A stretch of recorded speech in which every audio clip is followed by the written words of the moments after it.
Hurmatli şoförlar, yine bir farkop sattık. Farkopla ötken güne şu yönde gösterdik. Taze işletilmeyen farkopla. Nerede vayanlı için çıkan kamazlardan yeçilip alınıp tuttu. Bunu koyup herhalde üstlerini.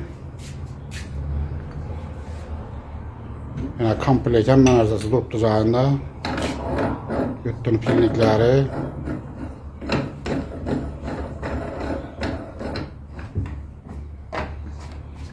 Bana yatır verin onu.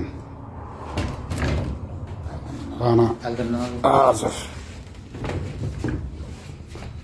Yine palızları şu standart üzün rezmerinde tuttu. Üzün zavatskoy salidolları bilen tuttu.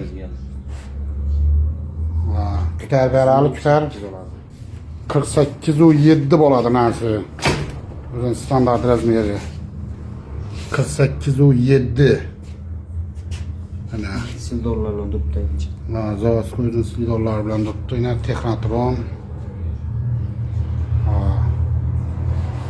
Zakonluveç. Maşina koyup alıngan, lekin prinsipe koyulmagan. Yine kime kızık bolsa gelaverasizlar. Yine şu bırat aldı. Yine köp. Gelaverasizlar.